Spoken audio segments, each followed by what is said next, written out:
तो दोस्तों, आज हम कक्षा 10वीं विज्ञान का विद्युत पाठ के अंतर्गत प्रतिरोधक और उसका उनका संयोजन बिंदु लेके आए हैं, जो परीक्षा के दृष्टिकोण से बहुत महत्वपूर्ण है।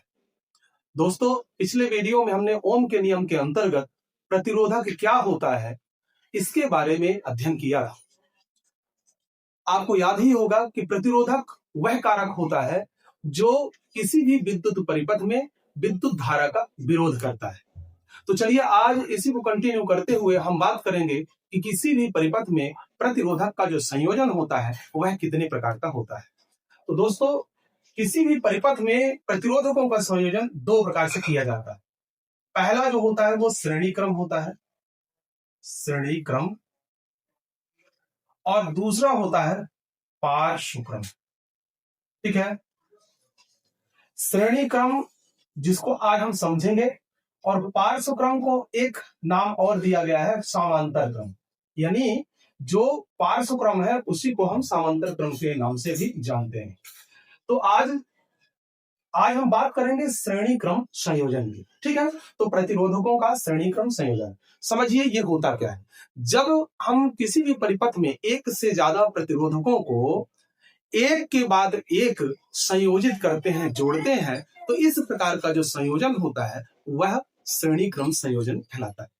दोस्तों, यहाँ पे एक परिपथ का आरेख बना हुआ है। उस आरेख में समझिए कि कहां पर कौन सी चीजें हैं। देखिए ये क्या है, बैटरी है, जहां से विद्युत धारा की सप्लाई होती है और विभवांतर उत्पन्न किया जाता है। ठीक है ना। यहां पर देखिए ये इसका धनात्मक इलेक्ट्रोड है और ये ऋणात्मक इलेक्ट्रोड, यानी विद्युत धारा जो प्रवाहित हो रही है वो कौन सी है, आई है, जो क्रमशः धनात्मक इलेक्ट्रोड से ऋणात्मक इलेक्ट्रोड की आ रही है घूम करके। ठीक है, ये विद्युत परिपथ है। इसमें जो ये जो संकेत आप देख रहे हैं ये क्या है, अमीटर है, जो विद्युत धारा का मात्रक भी है और विद्युत धारा का मापन करता है।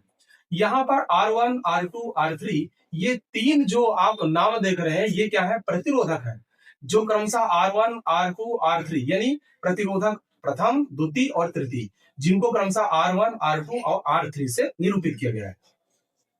इन प्रतिरोधकों की वजह से विद्युत परिपथ में तीन अलग अलग विभवांतर उत्पन्न हो रहे हैं। प्रतिरोधक R1 की वजह से V1, R2 की वजह से V2 और R3 की वजह से V3 विभवांतर उत्पन्न हो रहे हैं। ठीक है ना। तो चलिए आइए समझते हैं कि जो प्रतिरोधकों के संयोजन से, श्रेणी क्रम संयोजन से जो परिपथ का कुल विभवांतर है वह कितना होता है, कैसा होता है। ठीक है, तो अब देखिए यहाँ पे लिखा है, जो आपको लिखना है, जिस तरीके से लिखना है परीक्षा में, तो आप यहाँ से देख लीजिए।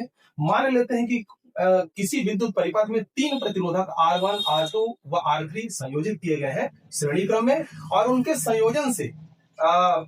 संयोजन के द्वारा जब परिपथ में विद्युत धारा I प्रवाहित हो रही है तो तीन विभवांतर उत्पन्न होते हैं, जो क्रमशः V1, V2 और V3 कहलाते हैं। ठीक है ना।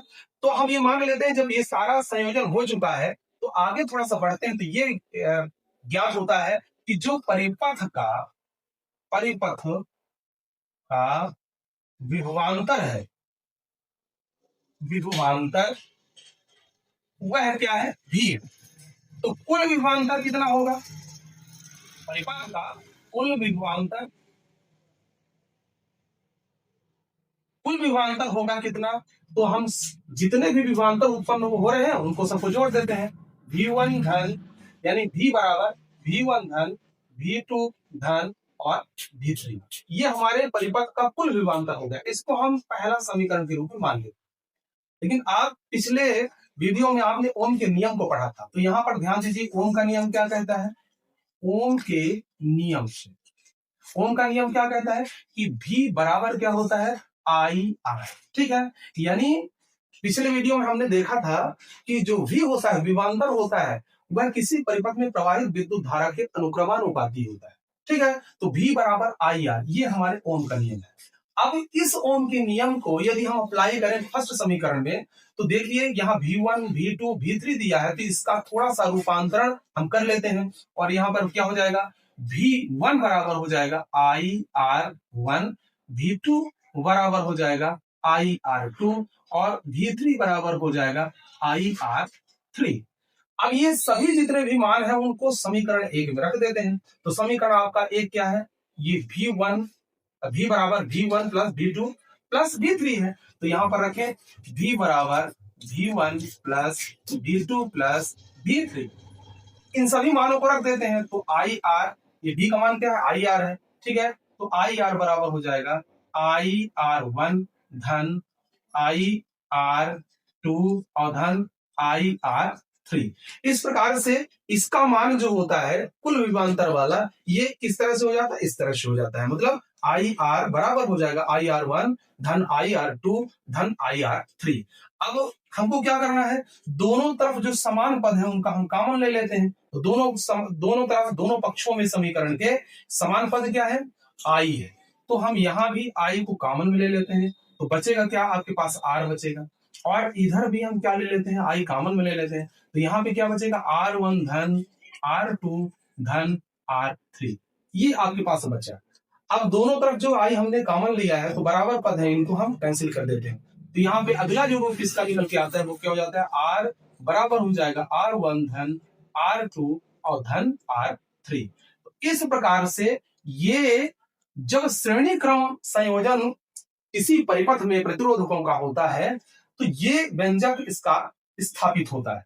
मतलब जब हम प्रतिरोधकों को किसी विद्युत परिपथ में श्रेणी क्रम में संयोजित करते हैं, तो परिपथ का कुल जो प्रतिरोधक होता है, प्रतिरोध होता है, वह कितना होता है, अलग अलग प्रतिरोधों के योग के बराबर होता है। मतलब परिपथ में जब श्रेणी क्रम में प्रतिरोधकों को संयोजित किया जाता है, तो परिपथ का कुल जो प्रतिरोध होता है वह अलग अलग प्रतिरोधों के योग के बराबर होता है। यह व्यंजक निकल करके आता है। दोस्तों, ये परीक्षा के दृष्टिकोण से बहुत ही महत्वपूर्ण है, इसलिए इसको हर हाल में तैयार करना है और आपको समझना है, ठीक है। और आगे के लिए जो अगला क्रम है आपका पार्श्व क्रम, हम अगली वीडियो में लेके आएंगे। ठीक है।